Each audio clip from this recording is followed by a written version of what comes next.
What's up, house groups? We are in week 3 of the You're Not Far series. So, about a decade ago, I was doing youth ministry and I was speaking on a Sunday morning about loving your neighbor. And afterwards, this girl came up to me and she had just been on the homecoming court. And one of her best friends was also on homecoming court. And her friend was elected homecoming queen and she wasn't. And she's like, I could tell she was just annoyed. And she came up and she's like, okay, Mike, let me get this straight. So my friend just won homecoming queen and I didn't. And what you're telling me, this is what I heard you say this morning, is that I'm supposed to be as happy for her winning as I would have been if I won.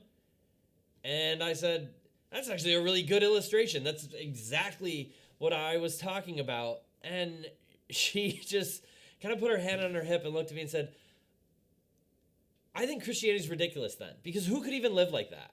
I don't even think that's possible. That's not something that I could do. And so we had this discussion back and forth about like what it really looks like to love your neighbor. And I think the passage I'd preached about was the Good Samaritan. And she was really struggling to deal with this broad-based command to love anybody we crash into who needs some help. And she's like, I need to know who my neighbor is. Like, because it can't be everyone in the world. That can't really be what God's asking us to do. That's not possible. And like, I need to know what love looks like. And she didn't notice it at the time, and I did. She was a great little Pharisee. And not like one of the self-righteous Pharisees that we read about that thought they were better than everybody else, but a really anxious little Pharisee. Like anxious that if I don't keep the rules and I don't do them right and I don't know exactly what I ought to be doing, then I'm not a good enough Pharisee to earn the love of God. And she could not handle the idea that we're just supposed to broadly love people that we crash into, or that we're supposed to broadly do anything, because what she wasn't looking for is a lifestyle based on the love of God. She was looking for boxes to check to earn the love of God. I think for so many of us and for so many people out there in our world, that's been the basis of our religious experience. Somewhere along the line, somebody told us that our behavior can purchase God's affection if we just get it right. That's what so many people in the first century believed, certainly the Pharisees and the religious leaders. And then Jesus showed up one day and he looked at them. And we talked about this on Sunday, but he said, look, the Sabbath was made for man, not man for the Sabbath.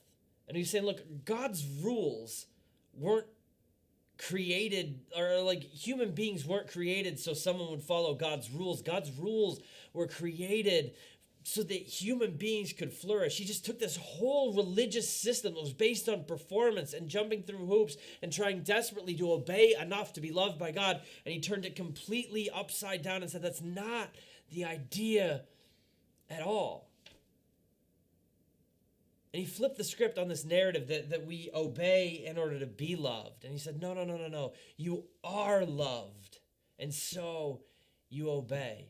I just love that interaction that he had with the Pharisees on this day when they were mad that his disciples would dare pick grain on the Sabbath. And he said, no, the Sabbath was made for man, not man for the Sabbath, because he ended it. Just this last verse, this Mark 2:28, he said, for the Son of Man is Lord of the Sabbath. And I love that. And it almost seems like one of those verses where he's talking again about how he's God and he's in charge. But here's the thing I want us to see in that this morning. Like right after he says, the Sabbath is made for man, not man for the Sabbath, he says, I'm Lord of the Sabbath. What he's not trying to get us to see is that he's like in charge of the Sabbath. Like, I'm Lord of this. I came here to make sure you're following it right. What he's saying is, I'm the Lord of rest.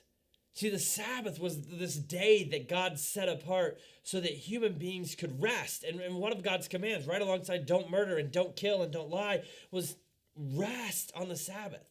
So when I created the world, I took one day to rest, and that's what I want you to do too. But there's something I want us to understand about that rest also. Like this word Sabbath, Shabbat, is really tied into this word shalom, peace.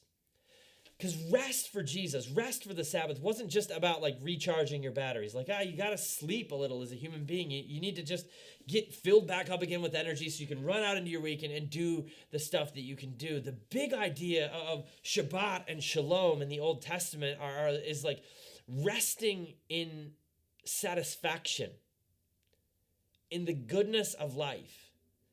Just laying down your work and saying, it's good.